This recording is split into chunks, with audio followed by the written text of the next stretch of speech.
maybe there's somebody who's actually that level who kind of wishes they could kill a monster once in a while, but some level 90 guy keeps blazing past them, destroying everything, and that's not so fun. We'll probably do something with it eventually. We don't have a good solution right now, but we'll definitely hit a middle ground where we let people still have the god mode they want to have, and maybe offer some other incentives, some other ways to do a different kind of mentoring as well. I'm Grebo from Antonio Bale, the server that has more guilds than it has players. Basically, my question is this: as the third oldest surviving guild on our server, and a very small guild, I'm having a hard time with the recruitment tab. Larger guilds seem to outweigh the smaller guilds and are always listed. Now, unless I leave my character logged on 24/7 to try to recruit, I never get on that list. Is there any chance that that's going to change?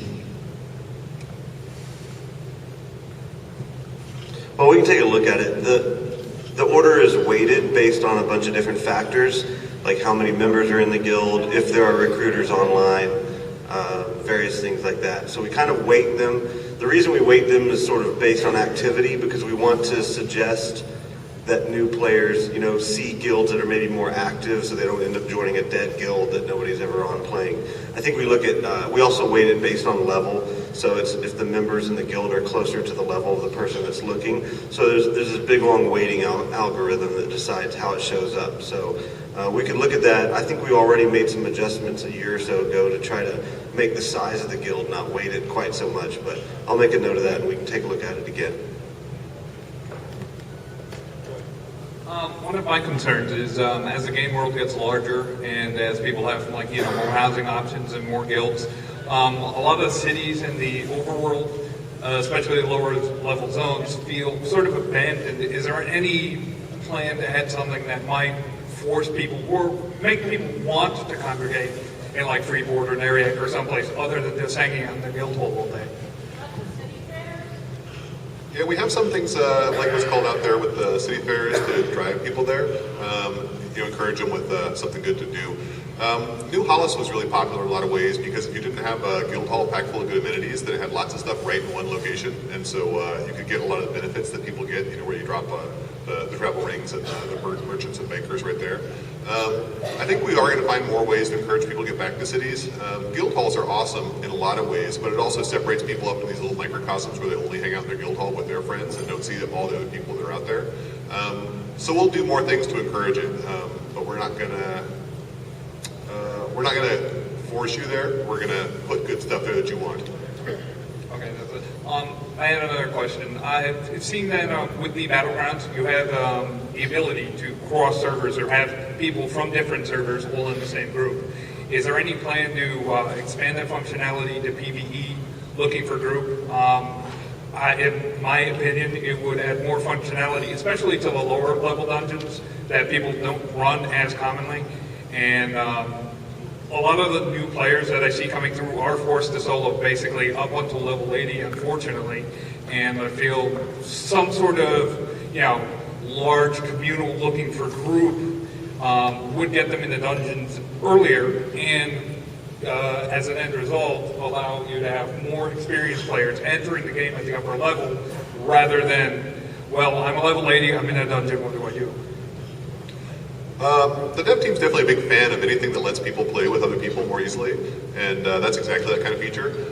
So we haven't talked about exactly how we might do that thing, the PvE, group people up for dungeons, but it sounds like it'd be a good feature for the game. First of all, give this man a raise.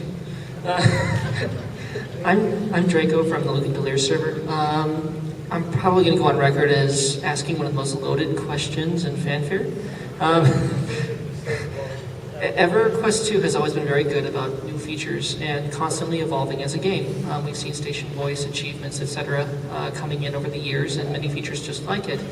I'm just curious because Fanfare, I think one of the biggest bullet point features that we've seen thus far has been flying mounts, but not really a lot of information regarding other new features that we can expect in future game updates aside from the revamps and the changes of particles, etc. I'm just curious as to what you might also have up your sleeves for the next year or 6 months, etc., into the expansion afterwards. That's a big question. You're not gonna like my answer. We have a lot of stuff that we talk about on a constant basis about what we'd like to do in the future. Let's just say that there's no lack of creativity on the part of our dev team. We have a really fantastic team that's constantly coming up with new stuff. But until we're really secure that it's actually going to get created and that we're actually going to do it, we just have a policy of not talking about the future features. So although the list on the current game updates, the near ones, may seem a little light, that's only because we haven't finalized everything, and there will be more information that comes out as we get closer to those dates, and you'll start to see more of that stuff. But we're always going to work a little bit close to the vest, because there's pretty much nothing that sucks worse than promising something and then not actually doing it. So we're going to avoid that as much as we possibly can. I was here earlier at the mechanics, but I didn't get a chance to ask. A pretty brief question. There's a lot of fighter gear out there that has wisdom on it, and it lowers the other primary stats. Now, I know people say it's supposed to be to help avoid spells, spell avoidance, but considering the resist gear out there and the T9 gear as is, it's not making much of a difference. I'm wondering if those stats could be forwarded to agility, stamina, strength instead, and just get rid of the wisdom. Well, the wisdom should only be there if... So whenever we hand out the strength, it'll start reaching a cap for that item's level. And if we've reached the cap on the strength, it'll start spilling into other things like the secondary stats like wisdom. So we can't really give you more strength because it's already in where it needs to be. Okay. None of these items, all these stats get lowered with 60 rating. One of the things that a large number of my compatriots have had concern about or interest in is a way to progress not only our characters but our guilds beyond the standard path of either adventure or trade skill. Looking for something along the lines of like a character development, alternate advancement. Not like AAs to get more powerful spells and abilities necessarily, but something along the lines of maybe a little more fluffy, and or some stuff that kind of rewards the additional effort that, once you get to 90 and 250 and you're still running people around and doing things, something that gives you a little bit of incentive to keep going. And also, the time that you've put into leveling a guild and stuff like that, just something beyond that, just that level, some kind of something for the veterans.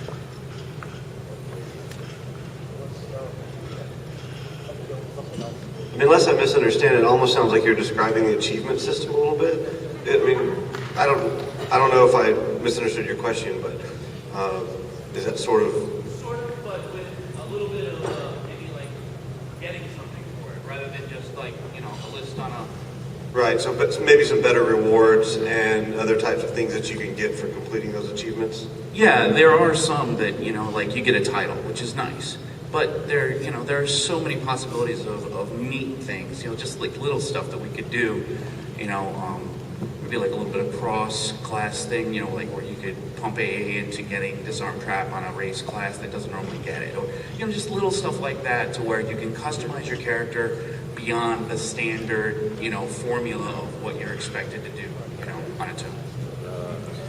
Yeah, sure. We'll take a look at things like that. I mean, we try to work those things into existing systems rather than making new systems because it just adds more complexity. But it sounds like things like that, more variety could be done through the AA system if it's, modifications to your skills and abilities or, more achievements with better rewards. So, yeah. So we hear basically what you're saying is give you some more goals once you've hit max level, max AAs to make you want to go out there and play more. And we're certainly on board with doing that. I wanted to add on something to that. It's really great that as an individual character that I can do things to make my character better. But, as a guild member, I go through a lot of work with them, and yeah, we get amenities for the guild and we can do a guild hall. But it would be really nice to be able to earn rewards for the guild that characters can use, items or titles that you as a guild member earn because you did something with your guild that your guild accomplished, that you can have a title or such that your guild members can wear with pride.